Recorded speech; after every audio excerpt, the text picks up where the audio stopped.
우리 야곱의 아들 가운데 이 첫 번째 아들인 르우벤이 그렇게 탁월하면서도 불구하고 이 톨레도스를 이룬 삶을 살지 못한 것은 바로 정력을 제대로 제어하지 못했다, 다스리지 못했다라는 걸 보았습니다.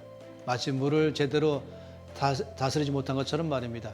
그러면 자동적으로 이제 르우벤 다음으로는 둘째 아들과 셋째 아들을 가지고 있어요. 둘째가 시몬이고 레위와 시몬이 바로 둘째, 셋째인 것입니다. 이들은 또 같은 형제인 것이에요. 그런 놀랍게도 이 하나님의 약속의 말씀이 이 톨레도시 르우벤이 아니면은 그 다음에 시몬과 레위에게로 갈 수 있는 것인데 그들도 패써버리고 말았어요. 하나님은 그들도 르우벤처럼 내가 너희를 통해서 나의 뜻을 이룰 수 없다고 말씀했습니다.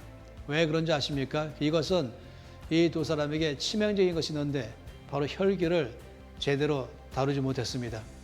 화를, 분노를 제대로 다루지 못했습니다. 그들은 자기의 여동생이 아주 굉장한 치욕을 당했을 때에 이것을 갖다가 올바른 방향으로 처리하지 못하고 분노하면서 혈기를 부리면서 화를 내면서 너무 심각하게 처리해버리고 말았습니다. 성경은 여러 차례 말씀하기를 우리의 분노를 다룰 줄 알아야 된다. 화를 다룰 줄 알아야 된다. 혈기를 다룰 줄 알아야 된다라고 말하고 있습니다. 어떤 사람들은 말합니다. 내 성격이 이러니까 어쩔 수 없어 이렇게 말하지만 아니요. 그것은 자기 미래를 망치게 만드는 것이에요. 다뤄야 되는 것이에요. 심각하게 여기고 또 죄로 여기고 조합이 나가면서 철저하게 다뤄야 됩니다. 이 르우벤이 갖고 있던 이 성적인 영역이 죄라고 여긴다면은 분노나 혈기나 화도 동일한 영역인 것이에요.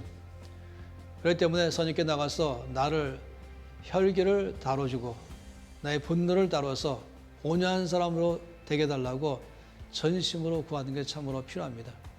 어떤 사람이 화를 내는 이유, 또 분노하는 이유는 뭐냐면은 저 사람 때문에 내가 이랬다, 저 일 때문에 이랬다 라고 말할지 모르지만 아니요. 정말로 이것은 우리가 다뤄놔야 되는 것입니다.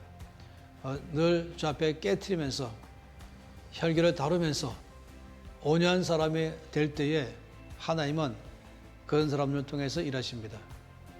여러분, 우리가 2명 이상이 모이고 또 내가 원하는 대로 일이 잘 되고 있지 않고 또 나를 또 괴롭게 하는 사람들이 주변에 있어서 나를 분노하게 만들고 나에게 화를 나게 만들 때마다 그때는 내 있는 대로 드러내는 것이 아니라 그때는 십자가 앞에 나가서 나를 깨트리며 십자가에 못 박으면서 죽는 삶을 사는 법을 배워야 됩니다. 성령에 의해서 나를 다루고 성령의 열매가 나오는 삶을 우리 안에서 끝없이 훈련해야 됩니다. 그럴 때에는 하나님의 톨레도시 그런 사람을 통해서 이어져 가면서 정말로 변화를 주고 영향을 주는 사람으로 살게 될 것입니다. 그래서 이미 우리가 다 봤던 것처럼 하나님께서 모세를 사용하셨던 놀라운 이유 중에 하나가 바로 온유함이었다라고 말한 것입니다. 다시 말하면 나 자신에 대해서는 죽을 줄 알고 진리에 대해서는 살아날 줄 아는 것, 화를 내야 할 때와 죽을 때를 아는 것, 화를 낼 때는 죄의 진리의 말씀이 무시될 때는 화를 내지만 죽을 때는 내가 무시될 때에는 죽는 것입니다.